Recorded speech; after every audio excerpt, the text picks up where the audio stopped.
হয় কুমুদ নিশ্চয়কৈ ক'ব লাগিব দুলীয়াজানৰ বিএন সিং পেট্ৰল ডিপুৰ সংঘটিত কাণ্ডই আজি 4টা দিনত ভৰি দিছে আৰু এই 4টা দিনৰ ভিতৰত সদৌ অসম ছাত্ৰ সন্থাৰ প্ৰাক্তন সাধাৰণ সম্পাদকগৰাকীৰ আজাহাৰত নাম সাঙুৰ নোখোৱাকৈ তেওঁ কাৰাগাৰৰ অন্ধ কোঠৰীত থাকিব লগা বিষয়টোৱে সবৰতে এতিয়া প্ৰতিক্ৰিয়াৰ সৃষ্টি হৈছে আৰু এই মুহূৰ্তত আমি পুনৰবাৰ ক'বলৈ বিচাৰিছোঁ যে যিগৰাকী তনু চাহি নামৰ যিগৰাকী বিতৰ্কিত মহিলা আৰু এই যুৱতীগৰাকীৰ বিৰুদ্ধে থানাই অভিযোগ দাখিল হৈছে যদিও কিন্তু সেই তনু চাহি বৰ্তমান কিন্তু আৰক্ষীৰ আওতালৈ অহা নাই বা সেই তনু চাহিৰে যিখন আজাহাৰ দিছিল সেই আজাহাৰৰ সেই গোচৰত কিন্তু শংকৰজ্যোতি বৰুৱাৰ নাম নথকাকৈ শংকৰজ্যোতি বৰুৱা কাৰাগাৰৰ আলহী হৈ থাকিবলগীয়া বিষয়টোৱে যথেষ্ট প্ৰতিক্ৰিয়াৰ সৃষ্টি হৈছে আৰু এই সমগ্ৰ বিষয়টোক লৈ কাইলৈ দুলীয়াজানত সৰ্বাত্মক বন্ধৰ কাৰ্যসূচী ঘোষণা দিছে জাতি জনগোষ্ঠীয় বিভিন্ন সংগঠনসমূহে আৰু এই মুহূৰ্তত মই পোনে জাতি জনগোষ্ঠীয় একাংশ বিষয়ববীয়া আছে সংগঠনৰ আমি তেওঁলোকৰ ওচৰলৈ পোনে যাব বিচাৰিছোঁ আচলতে এই সমগ্ৰ বিষয়টো 4টা দিন অতিক্ৰম কৰিছে আৰু তনু চাহিয়ে যি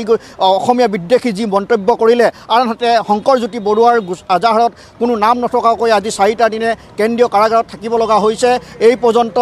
যি নতুনকৈ তেওঁ যি আজাহাৰত নতুনকৈ ধাৰা সন্নিৱিষ্ট কৰা হৈছে সেই সমগ্ৰ বিষয়টোক লৈ আপোনালোকে কেনেধৰণে বিবেচনা কৰিব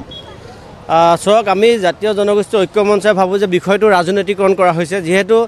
দুলীয়াজানৰ বিধায়কগৰাকীয়ে নিজেই তেখেতে স্বীকাৰোক্তি দিছিলে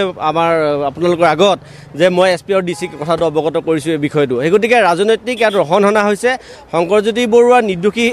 হয় বুলি আমি এইটোৱে ক'ব বিচাৰোঁ যে তনু চাহি যিগৰাকী পেট্ৰল পাম্পৰ স্বত্বাধিকাৰী বা তেখেতে পেট্ৰল ডিপুটো যি লিজতে চলাই আছিল তেখেতে কৈছিলে যে মই শংকৰদাৰ ওচৰত কোনো ধৰণৰ ইলিগেঞ্চ লগোৱা নাই শংকৰদাৰ ওপৰত মই কেছ ফাইল কৰা নাই তেতিয়াহ'লে কথাটো স্পষ্টকৈ ওলাইছে যে পুলিচ প্ৰশাসনে আচলতে নিজেই কেছ ৰুজু কৰি কিনে শংকৰজ্যোতি বৰুৱাক আচলতে ৰাজনৈতিকভাৱে ষড়যন্ত্ৰ কৰি নিশেষ কৰি দিয়া এটা ষড়যন্ত্ৰ ৰচিছে এই চৰকাৰখনে আচলতে এনেধৰণৰ কাম কৰিবলৈ গৈছে যে থলুৱা জাতি জনগোষ্ঠীৰ মানুহবিলাকক মানে যিবিলাক বনীয়া গোষ্ঠীবিলাকে যেতিয়া আমাৰ থলুৱা যুৱকসকলৰ ওপৰত কিবা কেছ এটা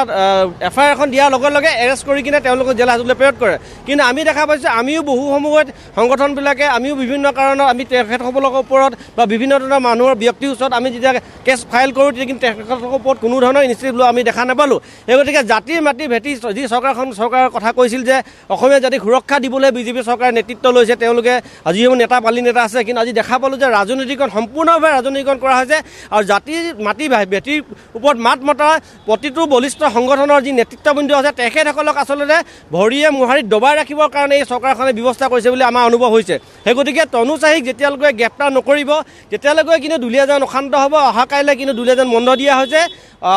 দুলীয়াজান কাইলৈ স্তব্ধ হ'ব আৰু ইয়াৰ পিছত এই জুইকুৰা যাতে দুলীয়াজানৰ পৰা বাহিৰ হৈ নাযায় সেই গতিকে প্ৰশাসনে অতি শীঘ্ৰে তনু চাহিৰ ব্যৱস্থা লৈ ৰাইজক পতিয়ন নিয়াব লাগে যে তেখেতলোকৰ আইন সকলো কাৰণে সমান অন্যথা কিন্তু এই জুইকুৰা বিয়পি সমগ্ৰ অসমলৈ বিয়পি গুচি যাব তেতিয়া কিন্তু আইনগত শৃংখলাগত পৰিস্থিতি কিন্তু বেয়া হ'বলৈ পৰিণত হ'ব সেয়া আমাৰ চৰকাৰলৈ আহ্বান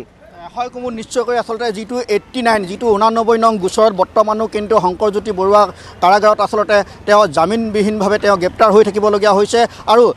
যি দুটা ধাৰা শেহতীয়াকৈ 109 আৰু 307 নম্বৰ ধাৰা নতুনকৈ সংযুক্ত কৰি তেখেতক গ্ৰেপ্তাৰ কৰা হৈছে যদিও কিন্তু সেই এজাহাৰখনত উল্লেখ থকা আন দুজন ব্যক্তিক কিন্তু ডিব্ৰুগড় আৰক্ষীয়ে বৰ্তমানলৈকে গ্ৰেপ্তাৰ কৰিব নোৱাৰা বিষয়টোৱে যথেষ্ট ৰহস্যৰ আচলতে মূলক কৰি তুলিছে আৰু এই সমগ্ৰ বিষয়টো যে এক ৰাজনৈতিক এক সমীকৰণৰ বলি হ'ব লগা হ'ল শংকৰজ্যোতি বৰুৱা এই বিষয়টো কিন্তু জল পটপট হৈ পৰিছে যাৰ পৰিপ্ৰেক্ষিতত কাইলৈ দিনটোত আচলতে খুব এক উল্লেখনীয় দিন হ'ব যে দুলীয়াজানত সকলো ধৰণৰ জাতি জনগোষ্ঠীয় সংগঠনে সেই তনু চাহি নামৰ সেই যুৱতীগৰাকীক গ্ৰেপ্তাৰৰ দাবী তুলিছে আৰু আৰক্ষীয়ে যদি কোনো ধৰণৰ ভূমিকা গ্ৰহণ নকৰে আৰক্ষীয়ে এই ভূমিকা গ্ৰহণ নকৰে তেতিয়াহ'লে কিন্তু দুলীয়াজান কাইলৈ পুনৰ অশান্ত হৈ পৰাৰ সম্ভাৱনাই দেখা দিছে।